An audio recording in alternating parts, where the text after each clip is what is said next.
Rendez-vous à la brasserie du café de la paix. Je t'attendrai, je porte un feutre de couleur neutre et mon par-dessus n'est pas brillant non plus. Je poserai mon journal sur le bar devant moi. Je poserai mon journal, tu me reconnaîtras si t'es... Hello. Chevin Rouge, the Otley Slow Canterbury Tales. The original Canterbury Tales were written by Geoffrey Chaucer to give light relief after years of drought, plague, floods and wars. In 2019, after years of flood, drought and wars, we thought to give light relief with an Otley version, Chevin Rouge. Chaucer's tales took his travellers from London to the grave of Thomas à Becket in Canterbury. Our 2020 travellers travelled from Otley to Paris Montparnasse, where lies the grave of poet Samuel Beckett. From Otley Chevin to the Moulin Rouge, so Chevin Rouge.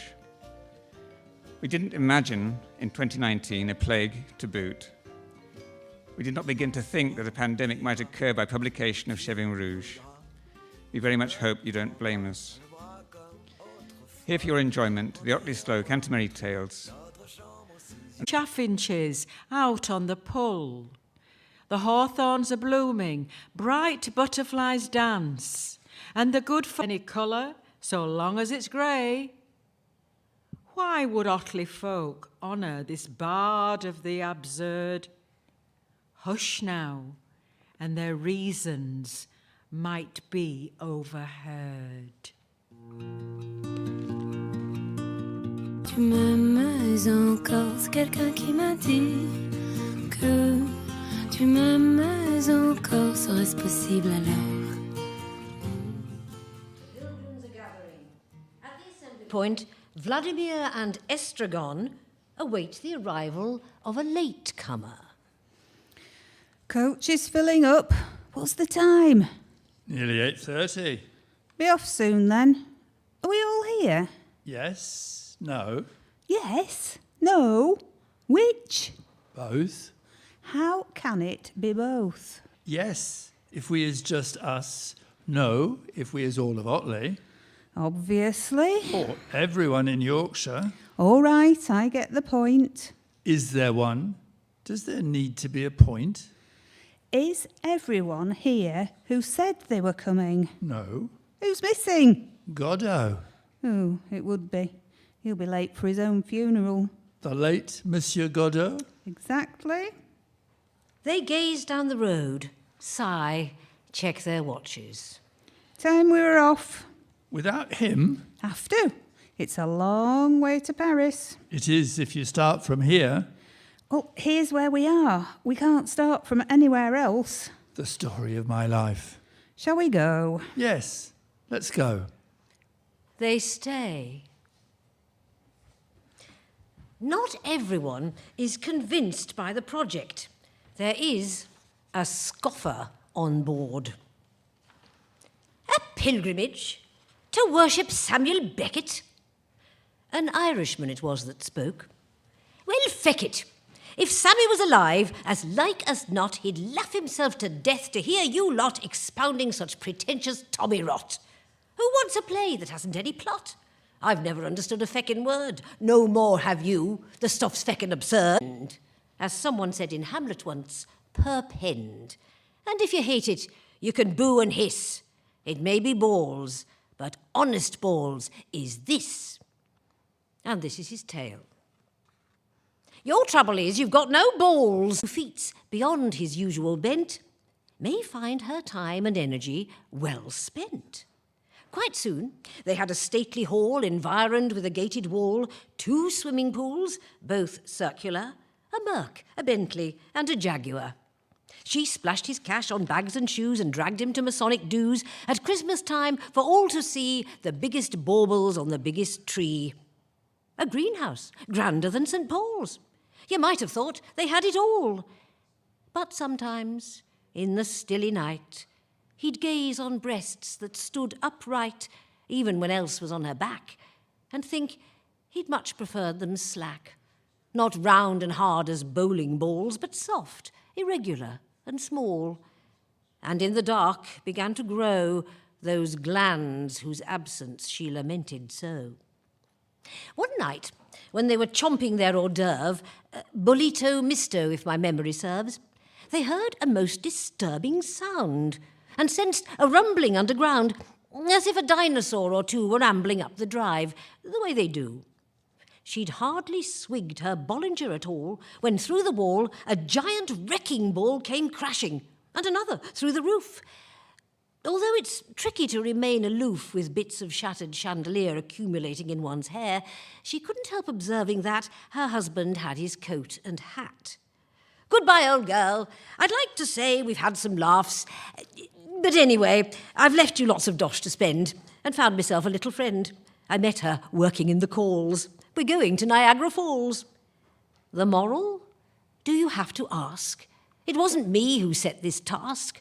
I've written 40 lines and now I'm done. That should be balls enough for anyone.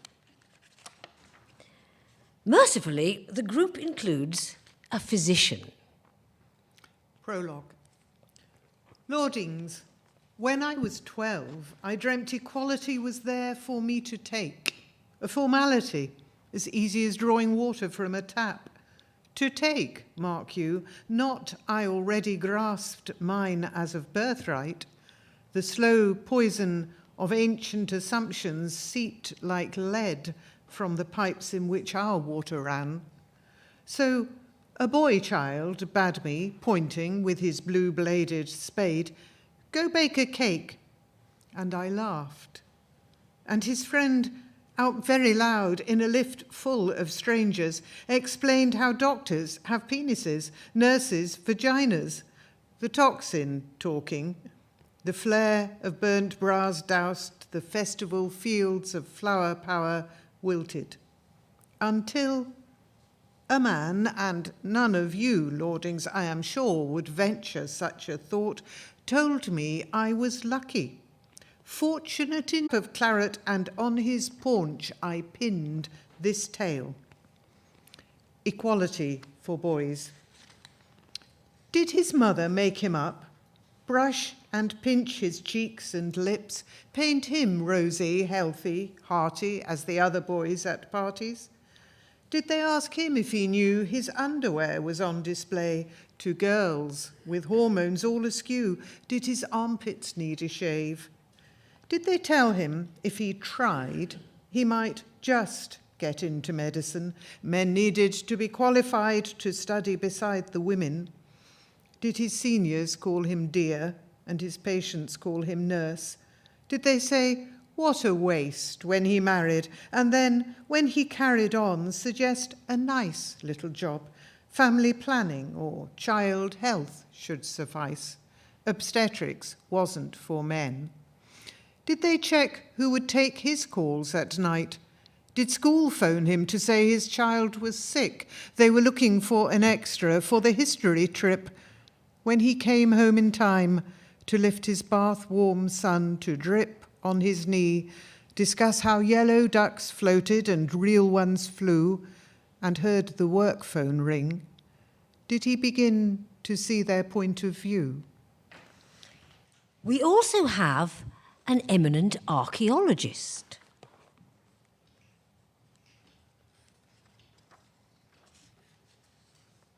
And facetious greetings. Immerse yourself, which you will perceive gave ample opportunity for her to mix some solid research with a few hijinks. So here's our Lavinia packing bags whilst checking Tinder for possible shags. At the back of her mind, the usual quandary: how to get there without having to fly. Heathrow to Athens in 3.5 hours flight. The options don't make me laugh. As many days by train, bus and ferry, though overnight trips can be quite merry if travelling companions are up for it, share a taste for adventure and seem fit. Many's the quick bonk she's had in a bunk, though waking up sometimes in quite a funk when morning light revealed no used condom, although she's sure she helped him to put one on. She's planning to join the dig at Tyrinn's, sets her Spotify to play Ed Sheeran, while she gathers together all her kit, Suitable tools and sun oil and a bit of sexy underwear to peel away should occasion arise for her to play. She's nearly finished when she hears a ping from her mobile phone. Now, there's an odd thing. Her trip's been cancelled. A small earth tremor has shaken the site, or so's the rumour. But Lavi's got itchy feet, and besides, she's Airbnb'd her flat for the ride. The money burns a hole in her pocket. Her passport is twitching. Oh, hell, fuck it, says Lavi, checks last-minute travel sites for other journeys which promise delight. Scrolls Facebook feeds, checks out an old lover, married, so good at providing cover. Loads up the Eurostar train timetable. If she sets off now, she should be able to catch a virtuously low-carbon trip to a European city, a snip at only 75 quid return.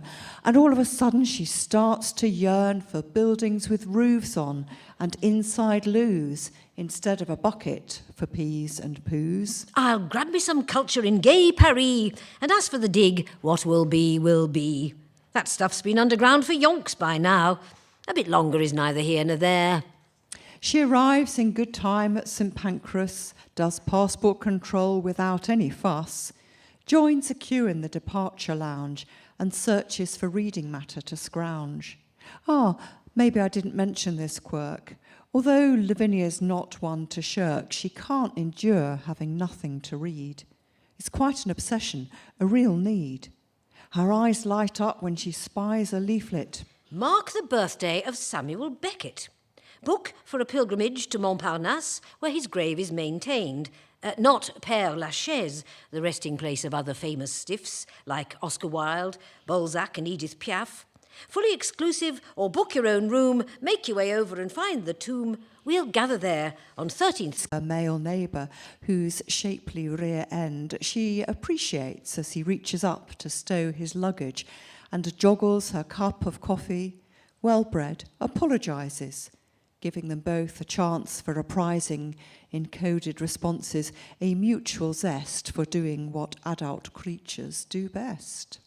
They've heard of this thing called the Mile High Club and soon plot how, without undue hubbub, they might engage in sexual congress beneath the channel. A first, they confess. They sniffed out potential facilities and found they both fitted with perfect ease into the first-class toilet provision, being careful to avoid suspicion. What transpired next, I will let you surmise. Sufficient to say both felt they were prized. That passed the time, the young man said with glee. It would have passed in any case, said she. But less quickly and enjoyably than how we filled the time, you must agree. Before you could blink, they reached Gare du Nord, where hundreds of sated passengers poured out of the station and onto the street, with wheeled cases rattling and pounding feet. But what is this? Barricades are in place. There's placards, chanting and painted faces, and riot shields wielded by gendarmes. Lavi's newest suitor kept her from harm. The banners are waving, the chants resound. The third of her tribes has been run to ground. Extinction Rebellion! She cries with glee. Unhand me, lover, I must be free to muster environmental cronies at saving the earth we're all devoted. I can't quite explain how Lavinia did it, but barely 2 hours later, she finds herself in a spot of trouble, kettled, confined in a sort of huddle. This here's no place for someone like you, miss. I'll keep you safe if you give me a kiss, says a young policeman with a roving eye, suspicious her virtue is worth a try. Lavinia concurred, for she was mindful that Beckett's stew was still on the table. Thanks so much, officer, for this escape. I'd say a novena if I were a pape. Next April, and made it a greater. Sadly, one pilgrim can only be here in spirit, a daughter who cares for her elderly mother. A Daughter's Tale, Prologue. Goodspeed, the lady in the iron chair hefted her pint. I'd gladly come along, but there's another journey I must make, with one who cannot recognise the path, nor her own footsteps in the snows of Iceland, where we walked when we were whole. It falls to me to be her guide. The tale. She scratches her name on my dreams when she scratches her leg to a bloody mess, nails unable to miss the chance to cure the itch again and again. Cleaned up and antiseptic, she talks of the past, now nearer than the present, of our walks through the years in a country we'll never see again. Iceland, Iceland, Iceland, Iceland. We fly back when the sea of recollection rolls around again and again and again. I am the driver, helping her name our destination, but have no way of knowing how long the road will be before it trickles into endless night. And nor has she. Lost, she sleeps in the chair before the care home's blank insistent drags her back. Another visit, and a tarn of tears awaits until the indicator blinks poetry to Wales, but not before she loosens a thin roar of pain. This is not me. I'm not me. We clutch for our lives when our tarn bursts. Then let the overwhelming sea wash us away. Now, here's a very disgruntled pilgrim with a shocking tale. The loo attendant. This is the loo attendant's complaint. I consider myself a bleeding saint. My words owe much to T.S. Eliot, whose name's an anagram of toilets. Here's my tale. Malavity's a piddler, yes, he's called the Endless Chore, for he's the mystery character who wets the toilet floor. He's the bane of loo attendants and the char ladies' despair, for when they reach the scene of crime, a giant puddle's there. Malavity, Malavity, there's no one like Malavity. The state of his weak bladder is a matter of some gravity. His need to go so frequently would make a doctor stare. And when you reach the scene of crime, a giant puddle's there. You may look away in horror, you may look up in the air, but whatever you end up doing, a giant puddle's there. Malavity's a mystery. He might be tall and thin. He might live in a stately home or sleep inside a bin. He might wear dirty overcoats. He might wear formal dress. But who knows what he looks like? It's impossible to guess. He never gives himself away. He's not an honest type. He leaves those shiny pools of gold for someone else to wipe. Malavity, Malavity, there's no one like Malavity. His aim might have been weakened by some form of depravity. Perhaps you ponder and surmise. You may not even care. But when a flaw's besprinkled, then Malavity's been there. He's like a cat or straying dog. He cannot be tracked down, although he pays a visit in almost every town. I suspect there are some people who share his wayward bent. This accounts for his ubiquity and all those pennies spent in Liverpool or Harrogate, in Lyme Regis or Saltaire. How is it that Malavity can sprinkle everywhere? As desperate toilet users traverse the inch-deep tide, it spoils their boots and shoes and makes them slip and slide. It is really quite distasteful. It could make a parson swear. But Malavity won't hear it because Malavity's not there. When the deed is then reported, the health officials say, "It must have been Malavity. How did he get away?" Let the council clear the mess and put a notice up inside. Malavity's a wanted man, a disgrace to civic pride. Malavity, Malavity, there's no one like Malavity. There never was a man of such incontinence and suavity. He always leaves his evidence with a quantity to spare, yet he's never to be found. Malavity isn't there. What he does is quite disgusting, but as such, it's not a crime, though the sanitary inspectors are clamping down this time. And when Malavity's arrested, so ends this pretty tale. Over half the population could well end up in jail. And who's this? The sea wife. Then there fell a hush for no reason at all, and we heard not the comforting deep tock-tick of the old-style clock on the bar-room wall, it has lost its voice, but the soft clack-click of needles nimbly controlling wool. Small was the worker, and slow to smile, but her eyes were as blue as the sea is deep, and for never a moment her fingers stilled while she murmured as one soothing babes to sleep. I wonder how many here understand that love and death walk hand in hand. And this is her tale, the Gansey. A Gansey, by the way, is a fisherman's sweater.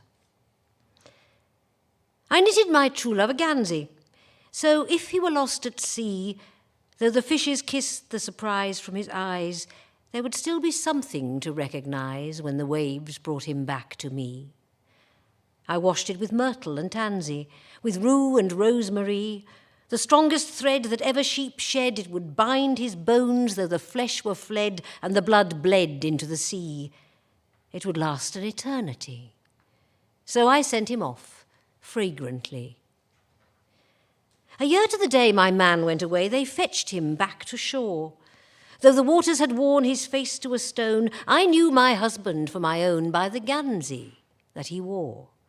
Not a loop was snipped, not a filament snapped, yet the gift of my heart had held him trapped on the ocean's bony floor. It had somehow unravelled and tangled and travelled him down through the water's core where so many went before. Then the women, tight-lipped and sullen-hipped, turned their faces away from me and whispered, "How could this be?" Now I sit and I knit in my twilit room, and I look out over the sea, and I think of Penelope at her loom, and of all those stitches I dropped in the gloom, because I was thinking of thee. It is 17 months since he went to his tomb.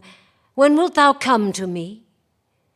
I am knitting a scarf of sea-green twine to bind your heart to mine. And now, a former student has a tale to tell. The Student's Tale. I was a member of a club at uni, a sort of philosophical society. We met up once a month in a local pub. You know those student clubs, all sorts of loonies turn up to drink and think. God, being dead, as Nietzsche said, he's left a God-shaped gap for us to fill. And students rush to fill it with intellectual crap.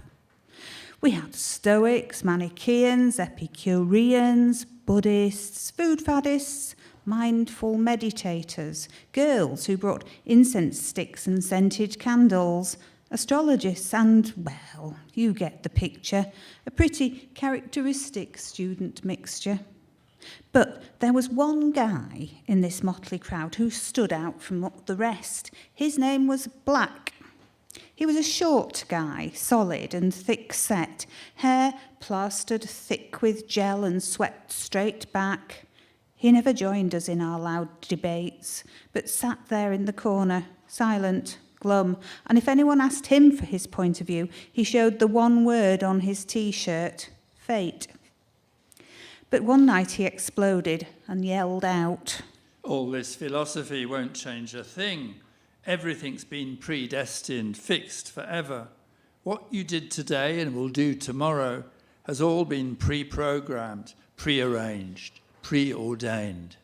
Well, once he got talking, Black went on and on. No one could get a word in edgeways until at last a girl called Joanne butted in. This Joanne was a nice-looking piece, and all the guys were crazy about her, but she had a tongue as sharp as a razor. She was well known for her smart repartees. She'd got ridicule down to a fine art.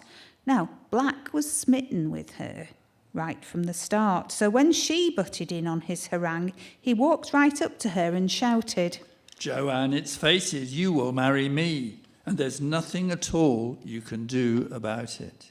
Well, even Joanne was gobsmacked at this, but still she came up with a cutting reply.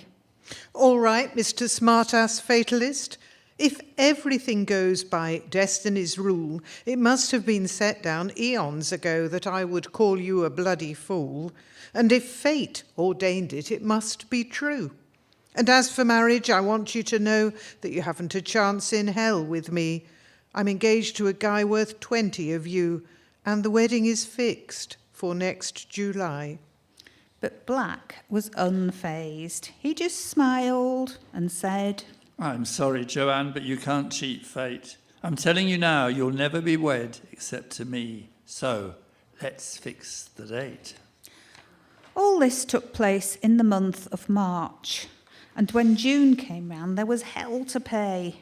Joanne, said Black. I hope you remember that you and I must be married soon, so you'd better get rid of that other buffoon. Then we'll name the day.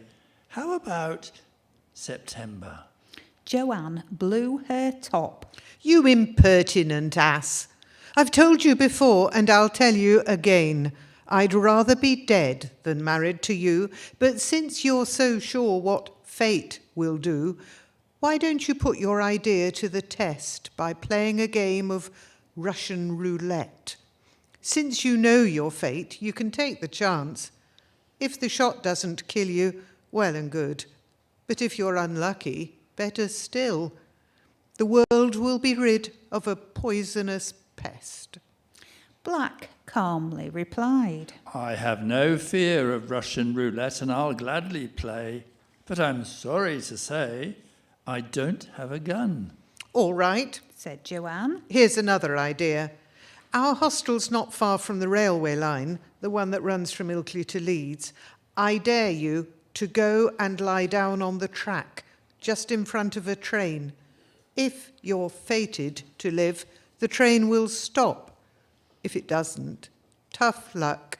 It's a deal, said Black. But there's one more thing. If this is a game like Russian roulette, it needs two players. Both take the bet and both take a risk. So if I survive in front of the train, will you solemnly swear in the presence of witnesses here and now to chuck up your boyfriend, break your vow, and be married to me?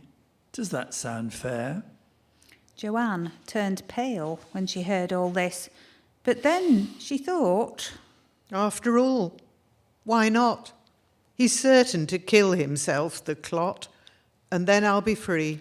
So she raised her hand like someone taking a solemn oath on the witness stand in a court of law, and she said, I hereby solemnly swear to accept whatever fate decides, so help me God. Now, I'll make it short. That very same evening the thing was planned. We chose the 3:30 from Ilkley to Leeds, which passes the hostel at 10 to 4. When that was settled, we all agreed to meet at the track 10 minutes before the train was due, but none of us thought in our hearts of heart that Black would be there. Well, that night none of us slept a wink. We lay tossing and turning, wondering whether we ought to call the whole thing off. and hoping perhaps that some freakish weather might pull us all back from the tragic brink. But when morning broke and the sun shone bright in a cloudless sky, we couldn't wait to get to the railway and see what fate had in store for Joanne and the reckless guy who'd taken her challenge. When we met at the place agreed, Joanne took fright, and she said to Black, Let's just forget the ridiculous pact we made last night. I don't want to rob your widowed mum of her only son. It's just too cruel. And besides, although I think you're a fool and a blot on the landscape, I have no right to contrive your death. So let's make an end to all this nonsense and part good friends. But Black wouldn't budge. He said, Fate is fate. As I told you before, que sera, sera, you might as well try to deflect a star from its course in the heavens as deflect me now. So all stand back. Let nobody dare to drag me away while I lie on the track. The very next moment, the whistle was heard of the oncoming train, and the shining rail began to vibrate. Black yelled, Get back! 20 paces at least, and if anyone tries to pull me away when I'm lying down there, I'll pull him down too, and he'll share my fate. Then, smiling a little, he stretched himself out on the juddering track. The watchers froze. Some stopped their ears, some shut their eyes. One girl fainted. Some were in tears, and we all yelled out, Don't do it, Black! Pity your mother! Come back! Come back! But our cries were drowned by the thunderous noise of the onrushing train as it hurtled along and ground to a halt just a foot away from the prostrate Black. Well, that's my tale. The rest, as they say, is history. Black was dragged off the rail by the driver's mate who had spotted him there and pulled up short in the nick of time. Black was had up in court and clapped into jail for a 2-month stretch. But when he came out, he still blagged about fate. And he married Joanne. Was he happy, you ask? Well, he had 4 kids and a Volvo estate and a 5-bedroomed house and a timeshare in Spain. But when anyone asked, would you do it again? He said, Yes, absolutely, but not for Joanne.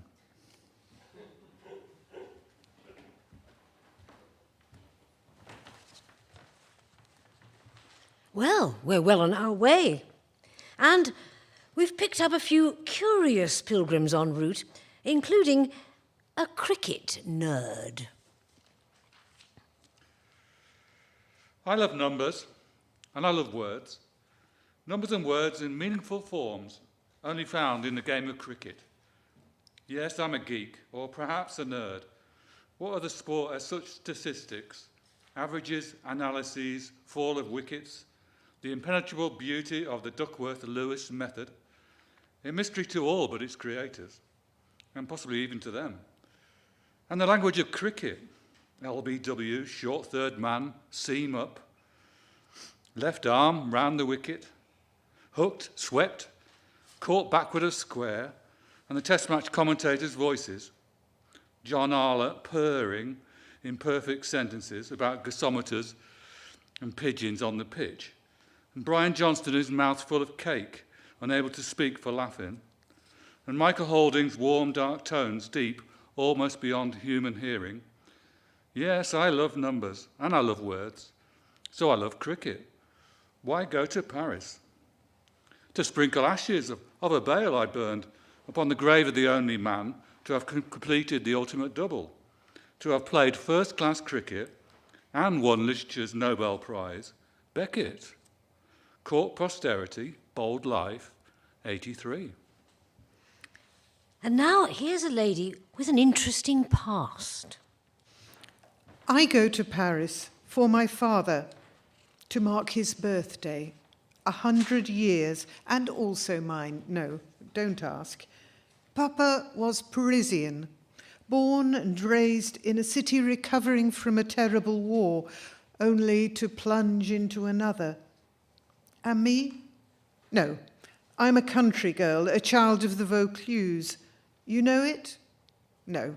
Nobody knows the name, of course, but everyone knows Le Pont d'Avignon, no?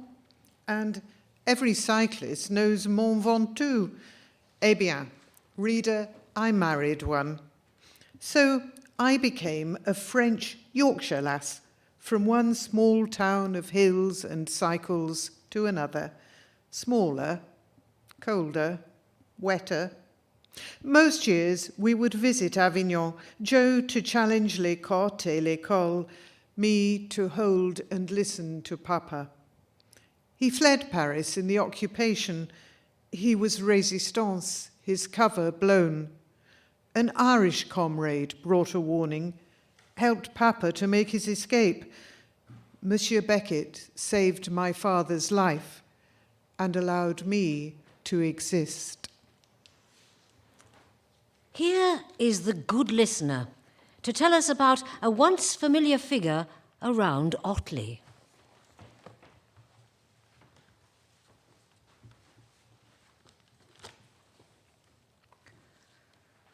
I call out.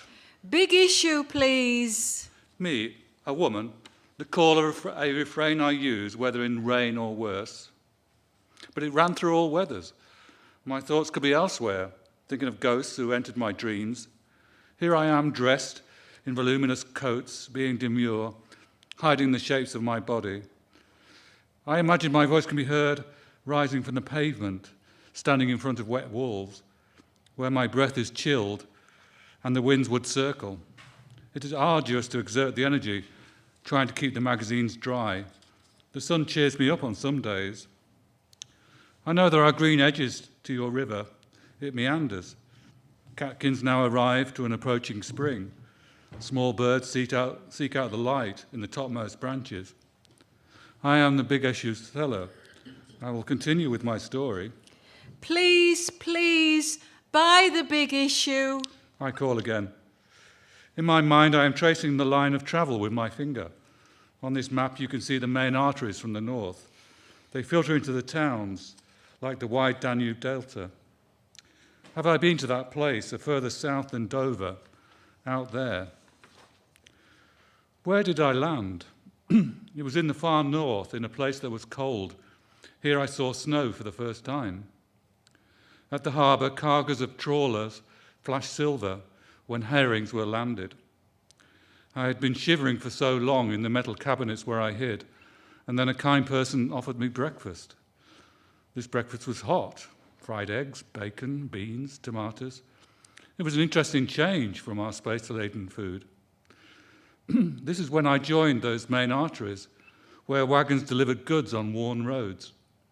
Accidents would happen, and I looked into the eyes of injured children and the scattered belongings of families.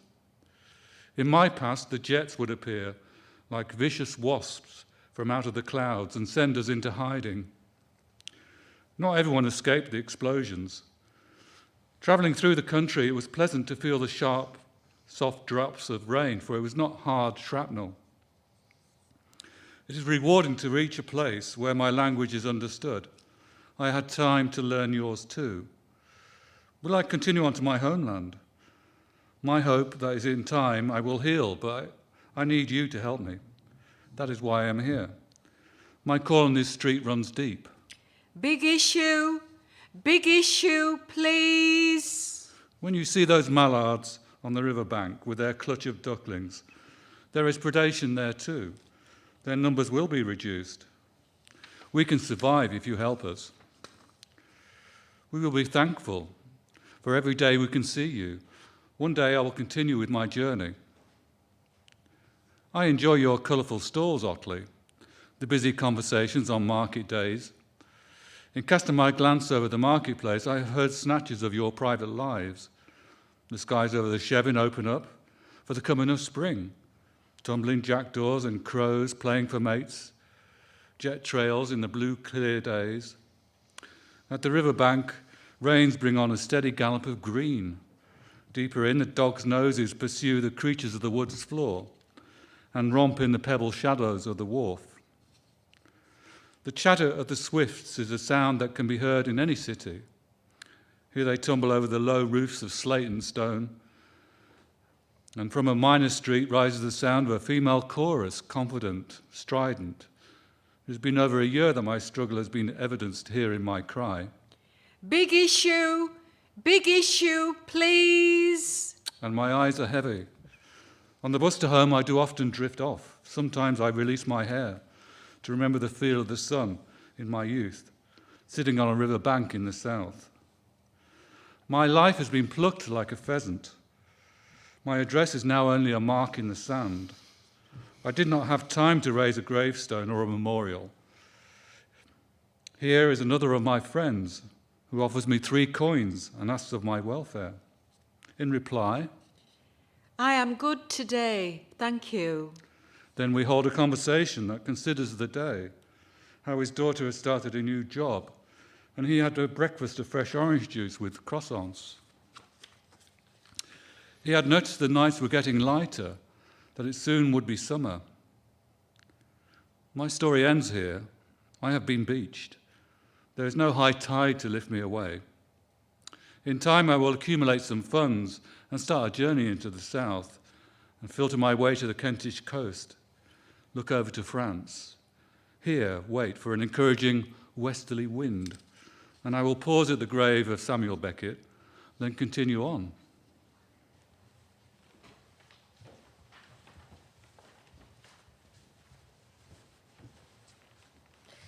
One of our pilgrims has encountered a refugee, this time from Syria. Mohammed's Tale, prologue. There was this lad waiting at the bus stop, an ordinary lad, dark hair, torn jeans, backpack, a few days' stubble, on his mobile, of course. He looked a little dazed, as if between 2 worlds, a stranger to himself. He asked me something when the next bus was due. We chatted. I asked him his name, about himself. I told him I speak a bit of his language. He was surprised. This is what he told me. My name is Mohammed. I am 24.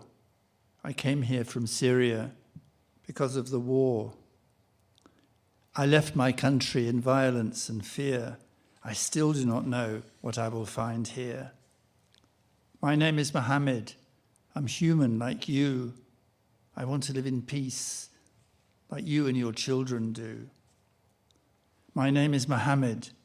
I am knocking at your door. I only left my country because of the war. My country when I close my eyes. My country when I sleep. Sweeter despite its bitterness is home. The honey of your world you can keep. And here is a lady whom I rather suspect is not quite respectable. We'll call her the hostess. A hostess there was at the bar, a merry widow, comely and fragrant as a summer meadow. Perched she was in a short skirt on a high stool, and at her throat twinked many a jolly jewel amongst the circlets of Venus in her plump white neck. A diamond sparked the finger which she becked. Brightest of all, a gold chain lay upon her breast with letters on it. Glamour vincit omnia. You men, she said, you think you know it all. Come closer, and I'll tell a different tale. And her tale is called Magdalene. I gave in at last, turned my face away, and let him do what he wanted. Inside, I was crying, I am not that woman any more. I have been born again. But it wasn't true. I'd tried so hard, but I never really believed it, and neither did they, any of them. How else could this have happened to me? Every man washes himself clean in the tears of some woman, but for my kind there is no forgiveness. So I took his fear and disillusion and despair inside me, and I closed my eyes, veiling my horror and contempt. Why risk a blow? He wept at the finish, but not from guilt, I think.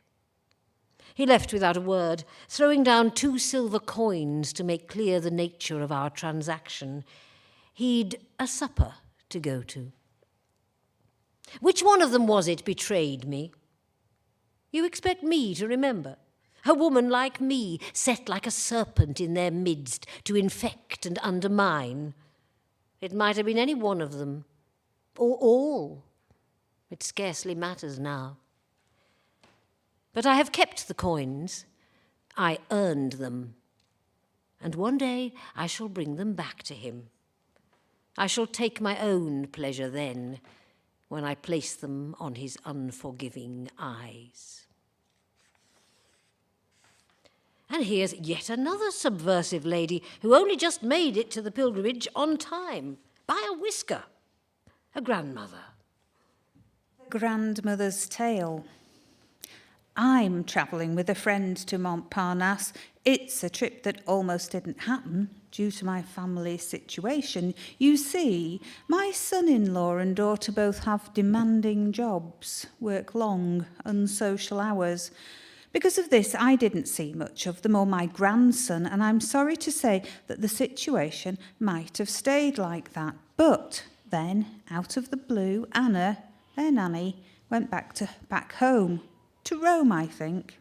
They blamed it on money, but I don't know. If you ask me, I suspect her hasty exit had more to do with overwork or Brexit. Anyway, it left them in the lurch, a proper mess. My son-in-law had to go abroad on business. My daughter had an international conference to organise, and they were up to their eyes in renovations too. It was chaos. The house was full of plaster dust and bits of wood. The cleaners refused to work. To cap it all, the plumber blocked up a sink, caused a proper biblical flood. My grandson George is only 3 and he's such a lovely lad, so when they asked me could I please help out, of course I said I would.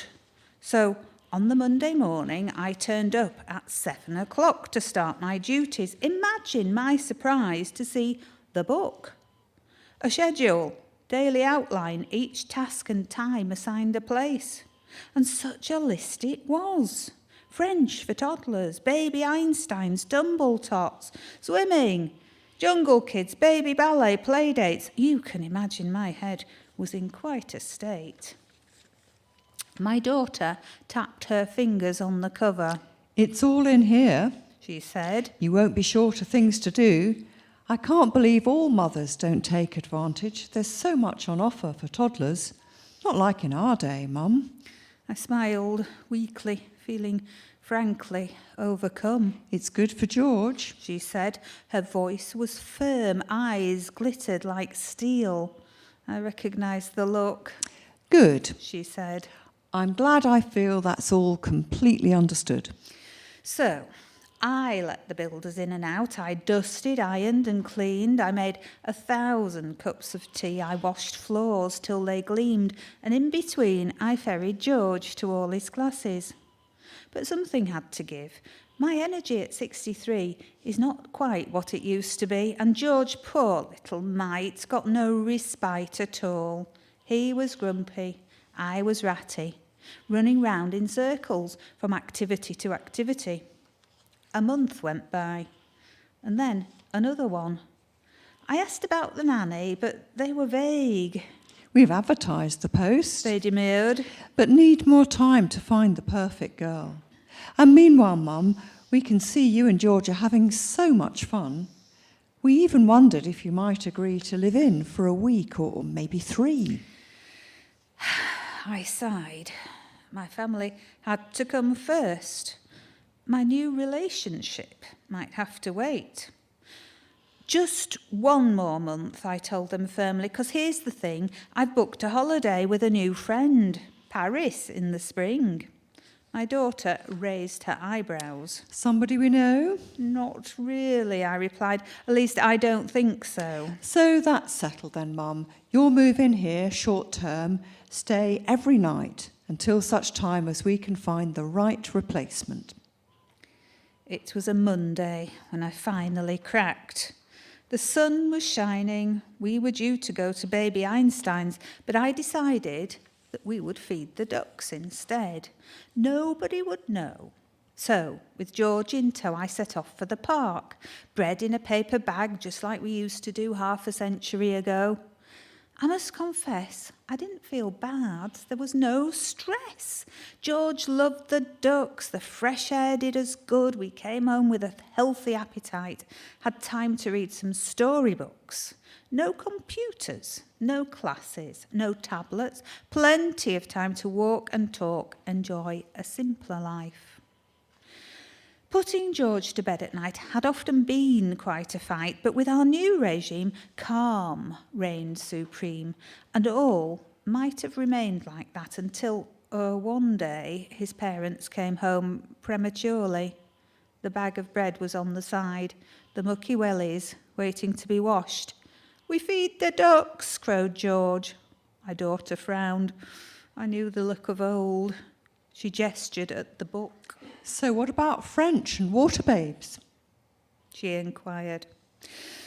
I blanched, then rallied, looked her in the eye. "When you were 3 years old, we spent our days like that," I said. "The library, park, a visit to a farm, and it didn't do you any harm."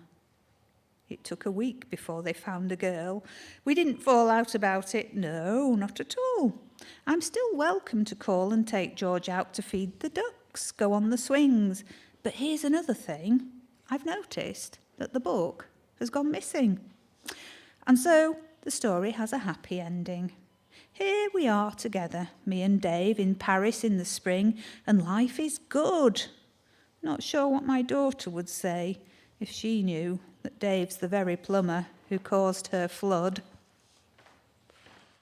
And to bring things bang up to date, an especially harassed doctor with some very contemporary tales, and one from a plague long ago that still resonates today. The Harassed Doctor's Tale, prologue. He photoed 19 models before COVID-19 problems. He is now in self-isolation, unsure about the violation of his right to visit the city hub, with cafes, pubs, and all-night clubs. He is now seeing his elderly gran, alone in her lonely caravan. He had barely seen her since a nipper, now he takes her, chips and kipper. The world will never be the same, or will not be any different.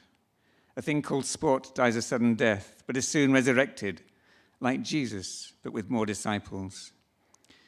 We are bemused when a US president crows that the stock market has cockadoodled before promoting the use of bleach to control the fastest climbing death toll in the West. All the Lonely People was never sung so often as we clapped for careworn but caring health and care workers. My first quarantine tale is by Rector Montperson, who wrote a sermon almost no one would hear as his village died in so very different but disturbingly similar times.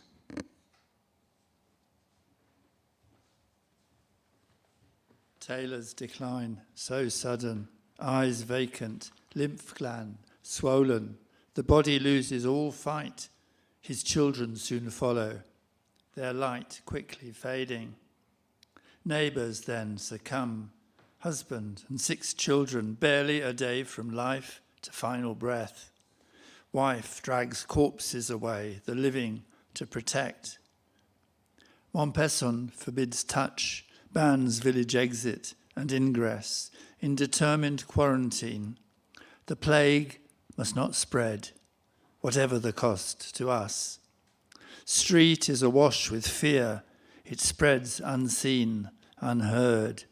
One by noble one, death stalks each house where life still flickers. The rector's fine stance spares surrounding towns in county and beyond. I am village sacrificed in this year 1665. A city of 15 million. A deadly flu arrives in animal and seafood market, deaths in their multitude. The city dispatches bossy buzzing drones. Nobody must leave, nobody must arrive. This city a fortress. Protection forbids love, curtails daily discourse.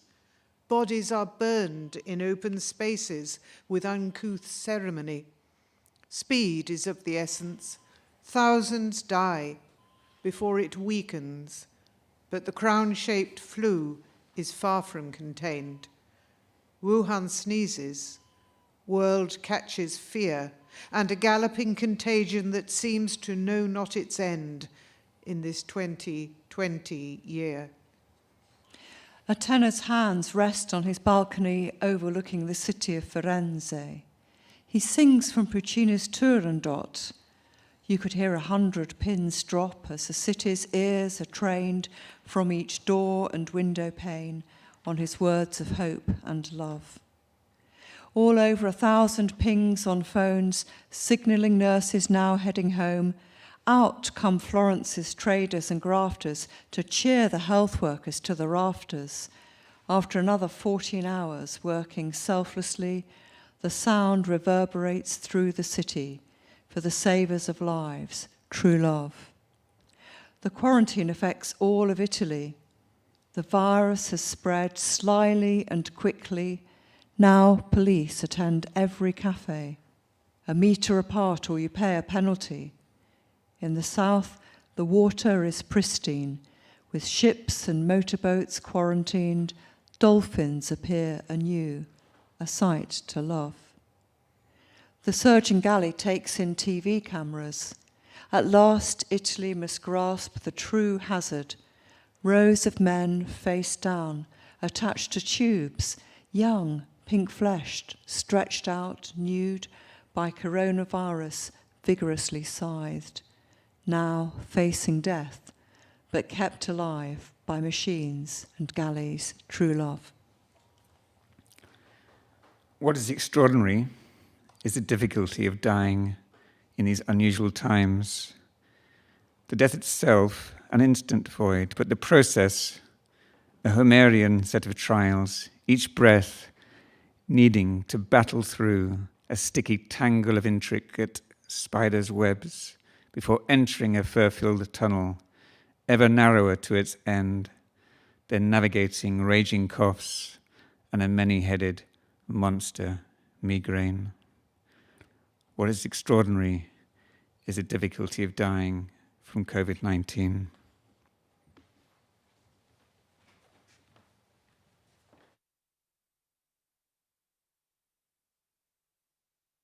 We have a very attentive hairdresser. The Hairdresser's Tale. Prologue. I love my job. I hear all sorts of stories from the salon chair. Eye contact through the mirror at one remove. They talk of things they wouldn't tell a soul. Who said what to who? Stream of consciousness gone mad. Troubling truths swept away with locks of hair. My clients leave with lighter heart and head. An elder of the town. Nellie is too old to travel with the others. She lives for the weekly visit of her daughter, who hopes to join the pilgrimage. Oh, there you are, dear. Now, there's such a lot of things for you to do before you go. They only got me up an hour ago. I rang and rang, but no one came. All right, I think, so. And how are you? Just look in that drawer. I think I'm running out of wipes. They're useless here at finding things. Are they? Oh, good. But bring some next time anyway. And chocolate, the kind I like. Check the other drawer for toothpaste. Put it on the list. You've brought the album. Lovely. Look at these. That's me and Mother. And our little Jock, all the way from Aberdeen, in a cardboard box with holes for breathing. He nearly licked my finger off. He'd let me dress him up in doll's clothes. My friend Jenny borrowed Mrs. Rowley's dog. We took them to the park in prams. Here's Grandma, the one I didn't like. She killed Grandpa. Wore him out, Dr. Jack told Mother. Thought she'd done enough by having twins. Great Aunt Lucy lived in Westgate too, 3 doors down, next to the man who kept parakeets. She lived to be 100. Threw herself in the river at the end. Just pull that blanket straight. It all seems like another life. I can't believe it's real. At least I've done a poo today. Must write that in my diary. Yes, the girl brings bags of books. You might like this one. Lots of brides. A murder mystery. I'll put it on one side. You can read it on the journey. I hope you have a lovely time. Oh, look, we have a jeweller amongst us with hopefully a sparkling tale. Her name was Gemma. No rough diamond she. Cut glass her accent, lapidary was her wit, a rapid, vari-faceted display of sparklers. 'Twas her forte. Deep etched her expertise, this little pet could tell a baguette from a Greg's baguette. And if that's something you don't know, ask Marilyn Monroe. The tale. The fatal flaw of Nora Dring was splashing all her dosh on bling. She counted carrots, never calories, selecting suitors for their salaries. Hence, she was squired about by Joe, apostate prostate, loads of dough, and when she couldn't stand him any longer, she found some other sap with stacks of wonga. One afternoon, while she was cruising Tiffany, our Nora had a bit of an epiphany. Out from a little wooden drawer popped the biggest diamond you ever saw. One of those simply stonking whoppers. We're talking golf balls, we're talking gobstoppers, bed knobs, doorknobs, what you will. No wonder our heroine was thrilled. Ignoring the not insubstantial lady whose purchase this was, a Mistress Brady, "Here's me plastic," she yelled, "it's as good as bought." "I don't think so," came the stern retort. The furious female held it high, but in the twinkling of a hard, bright eye, our Nora snatched and sent it south, cramming it into her slavering mouth. There followed an almighty crunch, and all her teeth fell out at once. "Give it to me, you stupid cow," screamed Mrs. B. "Give it back now." "You're living on another planet," said Nora, gulping like a gannet. "Quick, fetch a doctor," someone cried, "before it shreds her up inside." They tried to bring the bauble up by banging her to make her burp. "What if we hung her upside down?" suggested some deluded clown. But Nora now began to shake, sensing some frightful inner quake. Her eyeballs bulged, she braced her knees, and gave the most horrendous sneeze. At least, that's what it seemed at first.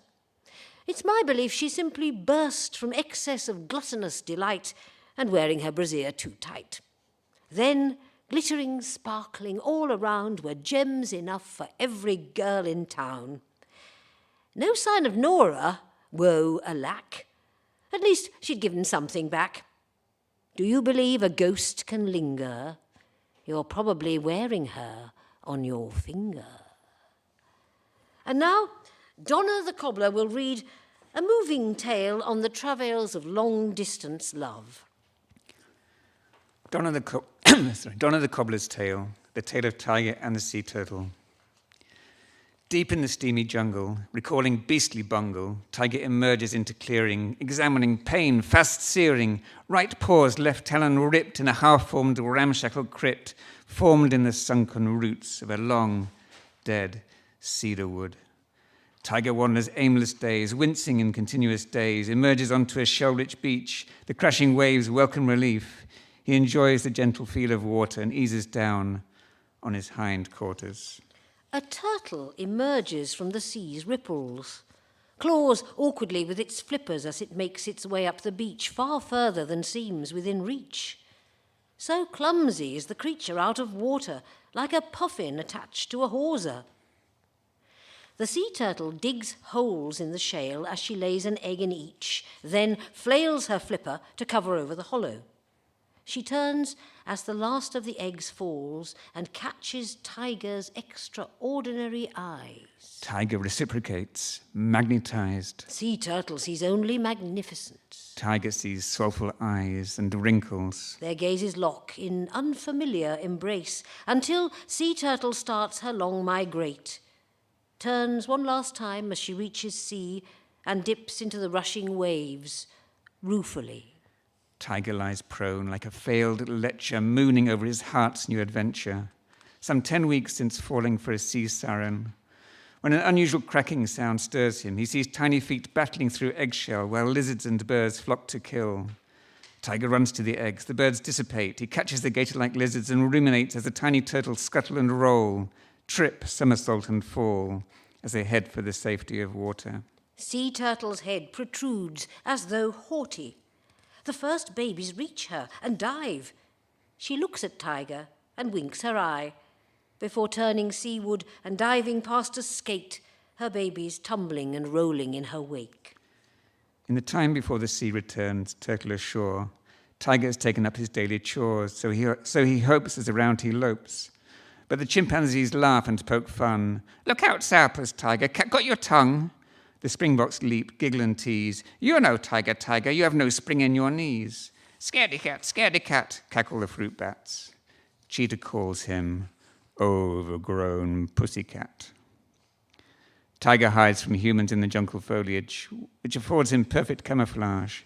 But from fellow creatures of the forest, he has no place to hide or rest. Tiger is now back at the beach in readiness 1 year on as Sea Turtle approaches and repeats the cumbersome saga of laying her young. Tiger in ecstasy as Sea Turtle casts him one long look before returning to the ocean. It's enough to stir up crazy notions. When the eggs start hatching 10 weeks later, Tiger is on hand to chase the gators and frighten off risky birds. Year after year, the same pattern occurs. Sea Turtle's marathon ocean swim, shortened by fond thoughts of him. Her struggles with troublesome oil slicks, eased by memories of his whiskers and lips and his majestic twin black stripes on either side of his incisors. Eventually, Tiger loses his springy pounce. His beard becomes wispy, his limbs lose their bounce. Tiger still tries to chase the birds from babies, but they are now so cheeky and disdainful.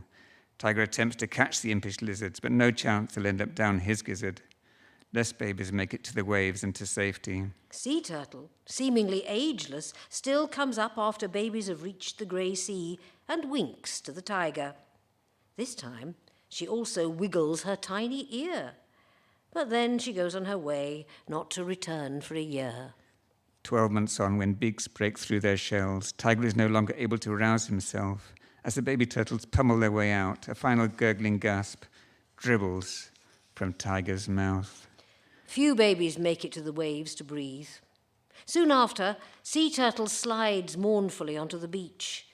Others of last year's brood follow behind her, using their flippers to drag themselves towards Tiger. And with their sea-hardened beaks, they pull at his inert body, inch by inch, to waves windswept and choppy. Eventually, Tiger is in the sea and floating. Sea Turtle takes Tiger on her back, emoting, and carries him in the vague direction of Thailand, to a resting place on a magical island fit for her own dearest stripy whiskered beauty, once mighty. The two found togetherness at last. However unlikely their match, says Donna the Cobbler. As Paris draws near, we hear a satirical tale by The Speaker, commenting on the right to vote as the water rises ever higher.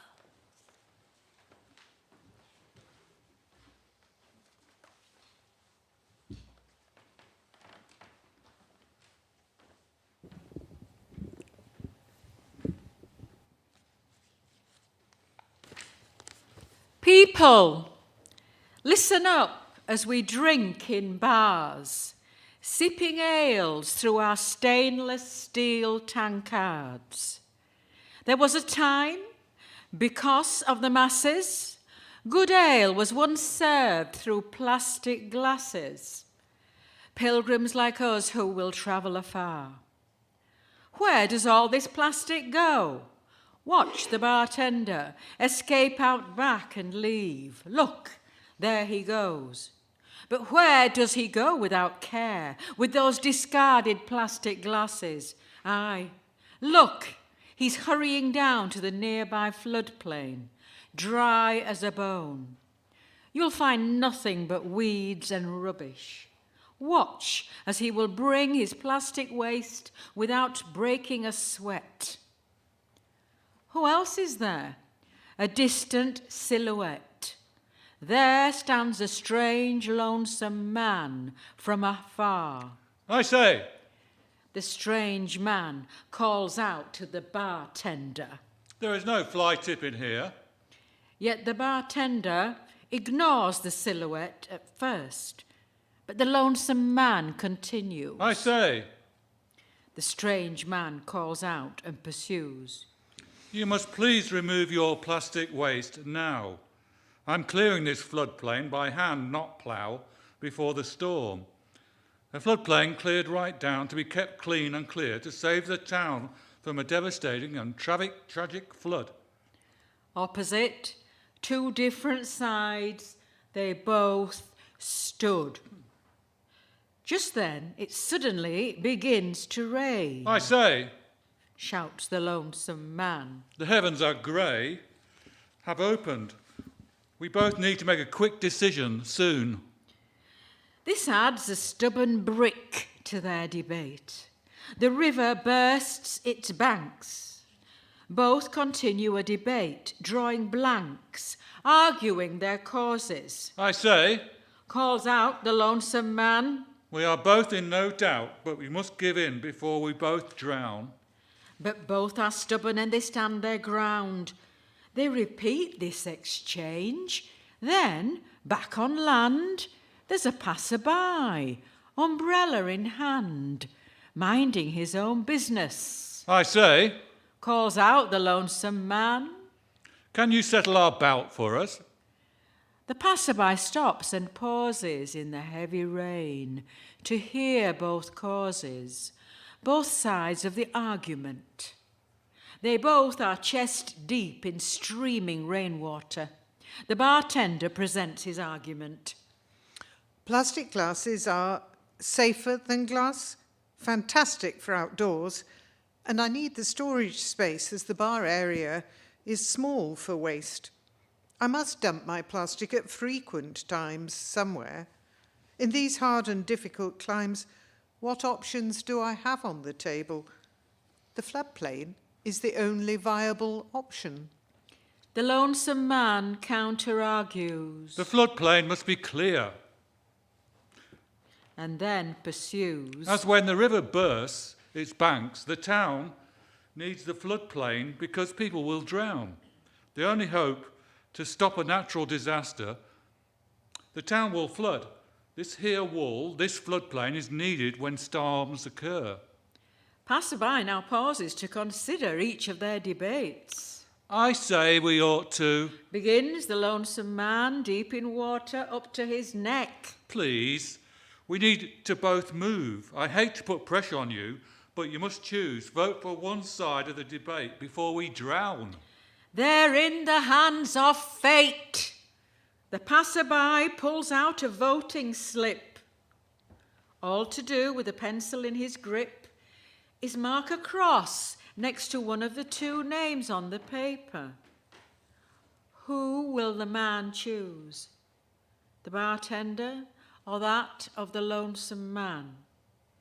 Between the man's finger and his thumb, a pencil attached to a piece of string. The passer-by pauses, takes time to think. Both the bartender and the lonesome man are chin deep in floodwater, with less than minutes to live. What is he waiting for? Disbelief as they both watch in horror, as the passer-by simply strolls on his way, his umbrella in hand. Voting slip flutters in the calming wind and floats past two floating bodies, their faces aghast, the drowned bartender and the lonesome man.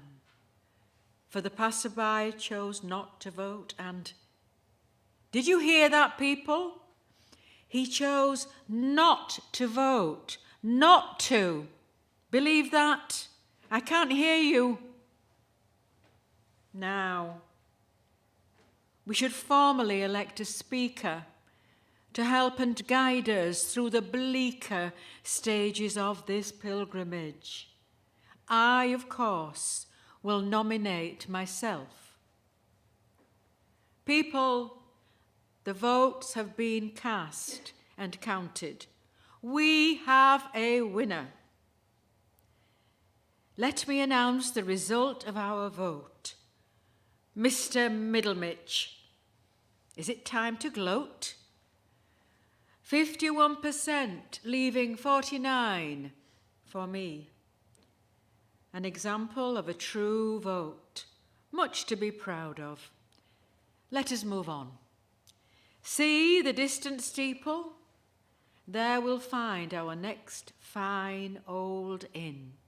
Here, here. Onwards, the pilgrims carry their beer with them in steel tankards and stroll alongside the flowing floodplain where 2 men had died because one passerby chose not to vote. Mr. Middlemich, the newly voted Speaker of the Pilgrims, leads. The rain grows weaker. The water in the floodplain slows, subsides. The Speaker of the Pilgrims is their guide.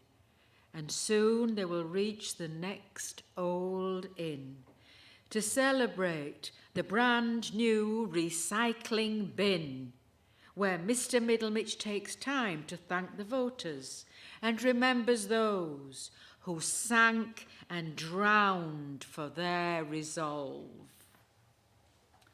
You have evolved. Thanks to those for protecting the town for when the river bursts its banks in storms or in times of heavy rain. For the climate is changing. Our future is now our fate. The rains are getting heavier, water levels rise. We have our rights.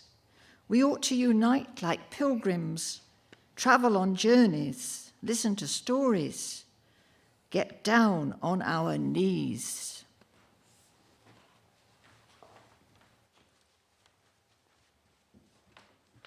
Look who I've just spotted.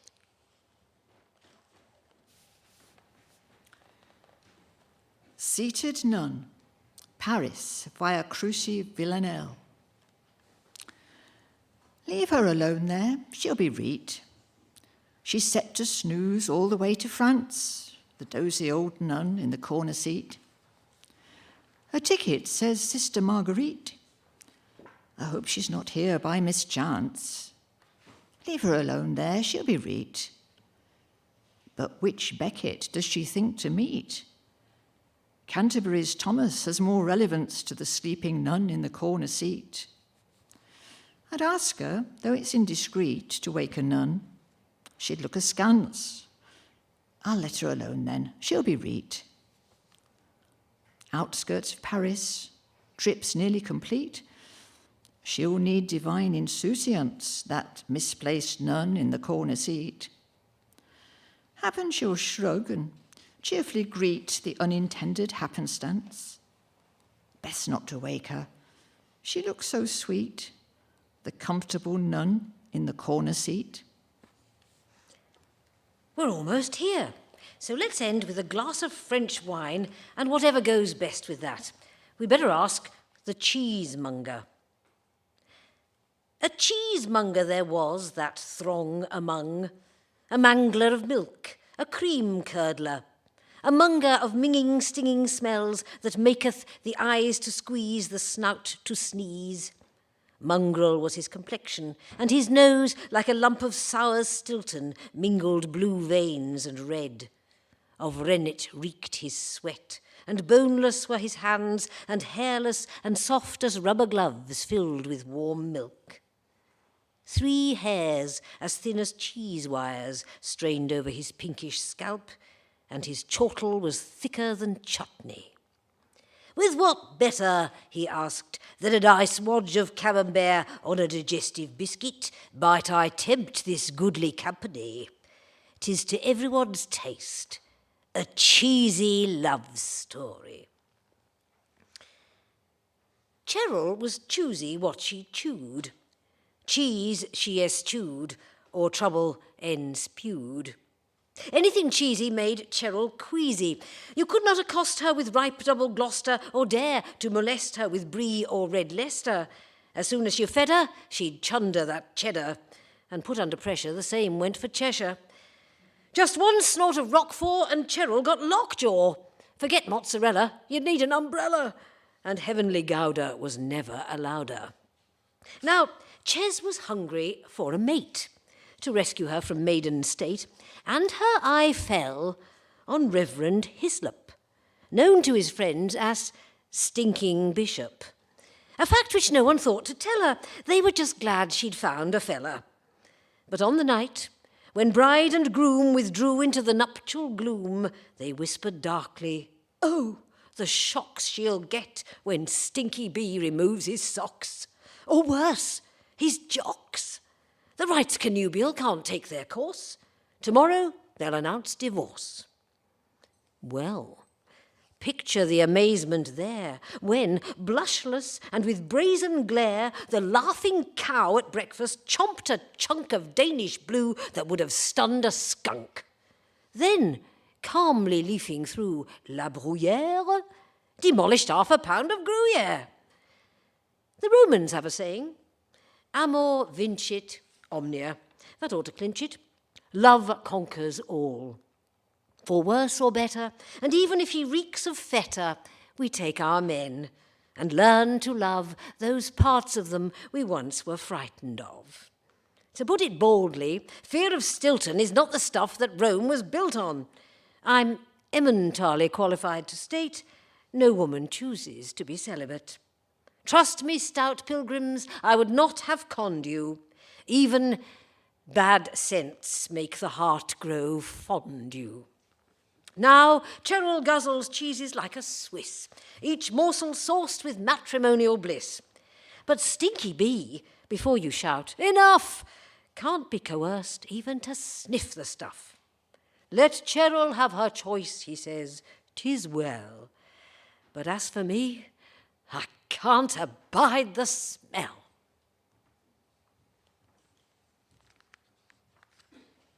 We must release you, merry friends, to find your own beginnings, middles, ends. Tall tales we've told, with maybe a truth or two tucked in. What those may be is up to you. Too long we've been locked down, our journeys stalled. But if our tales have tickled or appalled, ridiculous, salacious or sublime, at least, as someone said, it passed the time.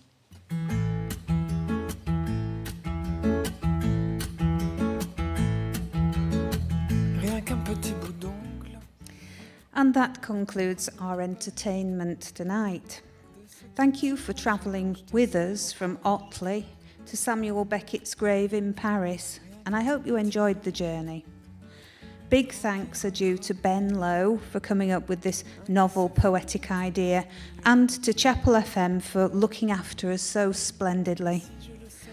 The poets, some of whom are not present this evening, are Vanda Phillips, Terry O'Connor, Pam Scobie, Hannah Stone, Sue Butler, Gail Mosley, Mike Bainham, Sammy Rye, Glenda Kearney-Brown, Ben Lowe, David Catanack, Mark Burrow, Freddie Collingwood, and myself, Liz Macpherson.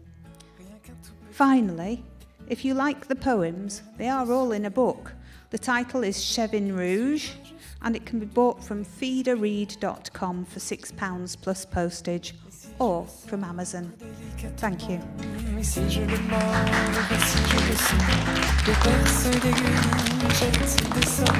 rendras-tu le reste de ton corps?